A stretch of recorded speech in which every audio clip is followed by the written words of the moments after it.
Hi all, I'm back with an older cake that I did. Recently one of my cakes blew up on Facebook and I was absolutely gutted that I didn't document this cake as it was my first structured cake, and it just didn't get the attention that it deserved really. So I dug out all the photos and I've made a video to show how I put it all together.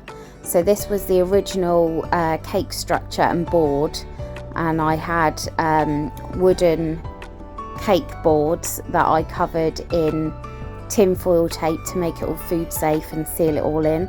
And then this was after I'd stacked the cake and started to get the shape. Looked so strange at this point, and I thought I'd taken on far too much and that I just couldn't do it. And then I used some cake clay, which is a bit like cake pop mixture, to add all the extra features on, and she started to come together. I say she because we ended up naming her Geraldine. She sat on my side for so long. Here you can see that I've made the ears. That was with wire and some tin foil, and I think they're called antennae. The bit at the top had lollipop sticks in for the structure, and I added a bit of cake clay to change the shape of her neck, just because I didn't want her to be completely straight up and straight down, and add all sorts of features onto her face and nose. And then it was for the fun part of trying to cover her in fondant.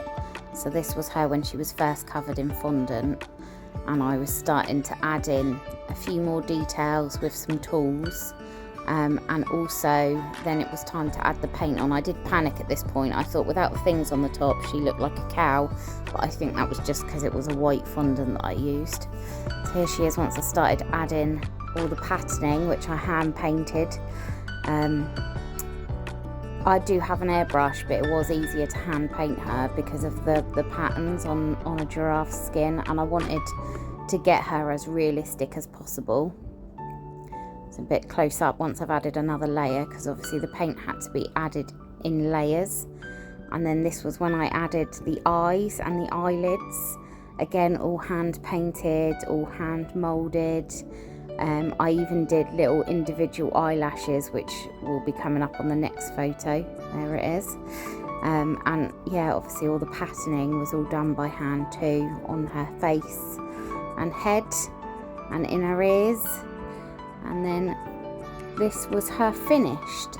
There's the other side and the other eye. You can see the eyelashes a bit better on that photo there on the right. The next photos are of the back. And how she was transported. Her ear didn't stay that white. I'm not sure why it was still white in that photo. I think maybe I must have missed it when I was painting. And this is her in the party room at a local athletics and children's play centre, and of her being enjoyed, because nobody believed that she was actually cake, although the lady that had her couldn't bring herself to eat her face, so that's why that's separate. And yeah, the pictures that I shared online of her are all completely finished. I absolutely loved making this cake, and I was so proud of myself. Like I said, it was my first structured cake. Now I've done a few more, but this was the first one. Thank you for watching along if you've made it this far. If you've enjoyed it, please do consider liking, subscribing and clicking the notification bell. Thank you again, and hopefully I'll be back again soon.